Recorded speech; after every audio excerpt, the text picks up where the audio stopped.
Peace TV reporters have been active at the UN headquarters since 2010, the age of former UN Secretary-General Ban Ki-moon. They are often invited to gather pictures and news about high-level meetings and events at the UN headquarters. We usually report live on the scene the events of dozens of countries, including the US, France, the UK, Israel, Germany, Russia, Egypt, Kuwait, Bulgaria, Ukraine, and Morocco, and the EU at the UN headquarters and their residences in New York. Our news reports have, in part, kept the international community up to date with the work of different governments so that people everywhere will know the great efforts and contributions of the UN to world peace, international affairs, and multilateralism. His Excellency CSABA KtomRÖSI, the President of the General Assembly, to give us some opening words. And definitely one thing that we need to know, Your Excellency, is what else would you be doing on a Saturday morning? I'm very curious. Please, the floor is yours.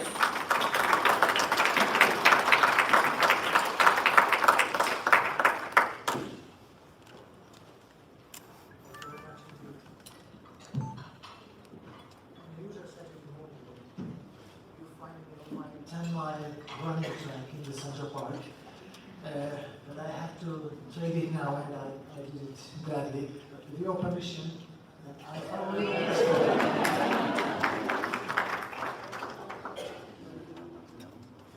have to warn you, the informal closing will also involve some informal remarks. I'm here to rock the boat. So, dear friends, dear colleagues, Excellencies, I'm so happy to see this event coming along, and many thanks to all of you for making it to New York. I'm so happy to see this event coming along, and many thanks to all of you for making it to New York. As we have heard, we are at halfway point. The time frame designed for the implementation of the SDGs, and we are badly off track. We are still in game, that's good news, but the game needs to change urgently. It's not only the speed, not only the ambition, but the whole game. Human activities exceeded 6 of the 9 planetary boundaries. Inequalities are on the rise.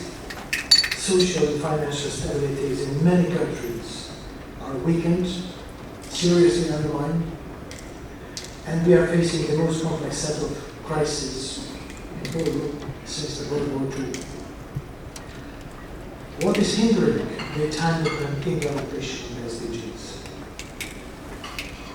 As you scientists used to think in terms of systems, let's start from where we are now.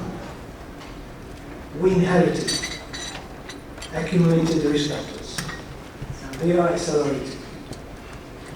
We inherited transformative goals, that is good news. But we inherited also mostly old-fashioned policies, mostly old-fashioned market regulations, mostly old-fashioned financial incentives, mostly old-fashioned institutions, national and international alike, and, on the other hand, rapidly changing technologies and science. So we expect transformation from this combination of components. It is not surprising that transformation is happening much slower than what we wish to see.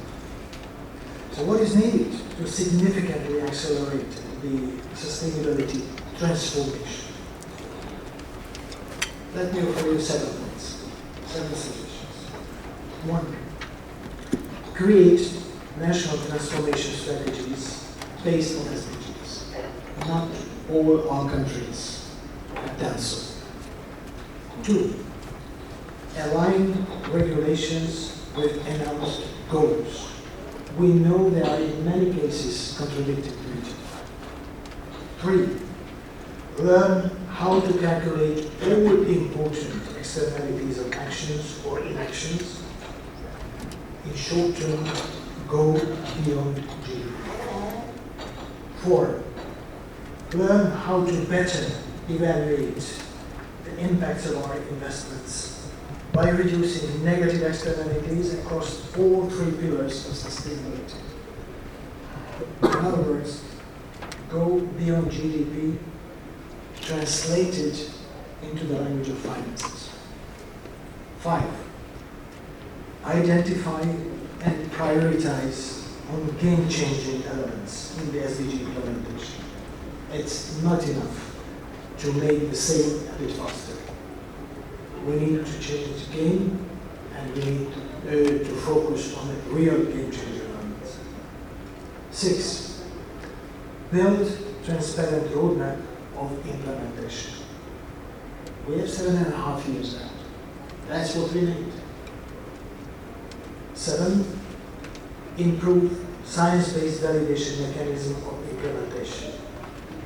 Because for the time being, the picture that we are getting from member states is based on reports.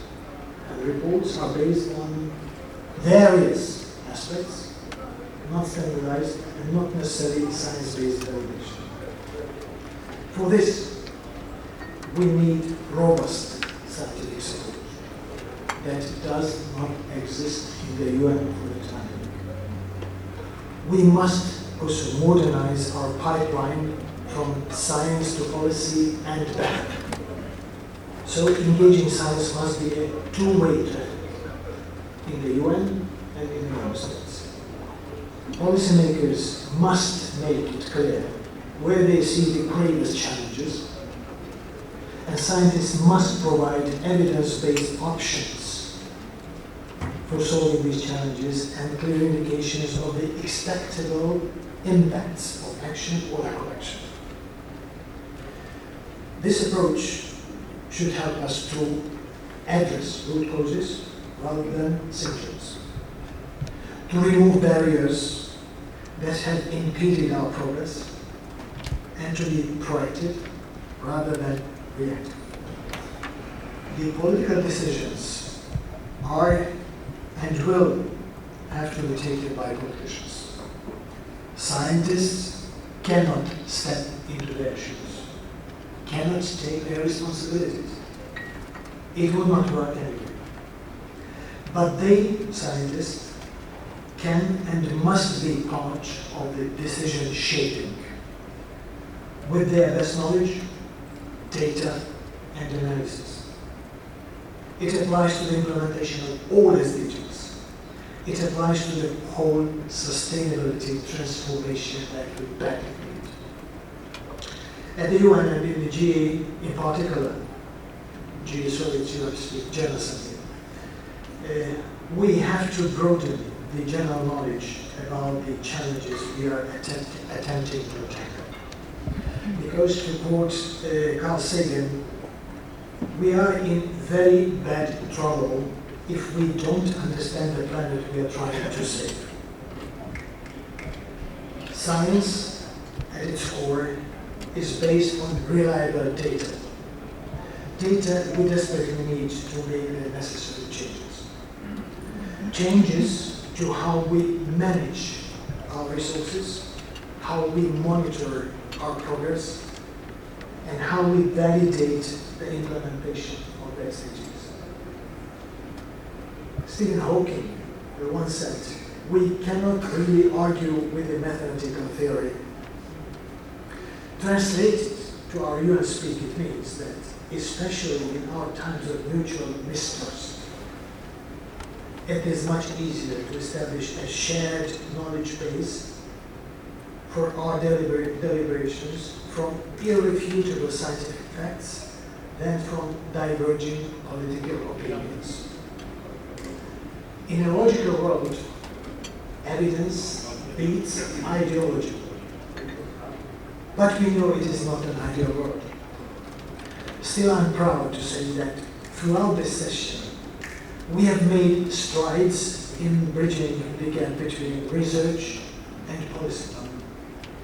My team has worked to ensure that politicians from around the globe recognize the relevance and benefit of science in decision shaping.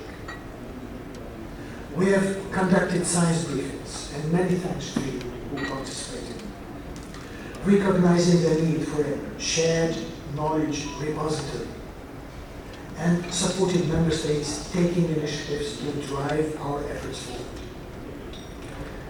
The recent establishment of the Group of Friends of Science for Action, co-chaired by Belgium, India, and South Africa, many thanks to them, has given us momentum to enhance the role of science in decision shaping in the UN, particularly in the General Assembly. Moreover, led by Serbia, a group of countries has initiated a process to launch the Decade of Science for Sustainability, allowing us to clearly define the scientific mechanisms required for our deliberations. This is progress.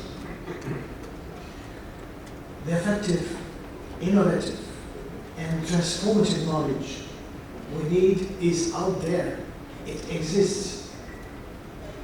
We just need to listen to, harness it, and use it when we shape decisions.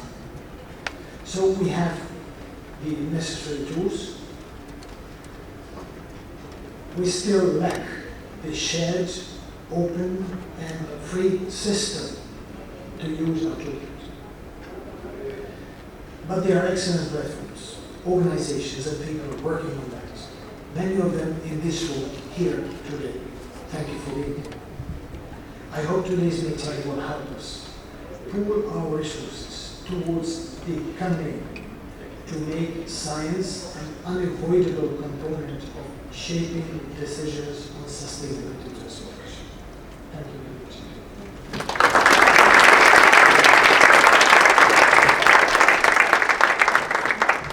Countries, regions, sex, level of development, so real-time data of how we are doing with the implementation. In the case of SDGs, our system is not really very informed.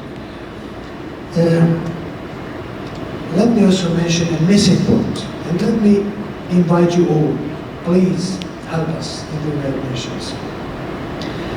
We were discussing here the metrics of success, how to measure, but let's be quite honest.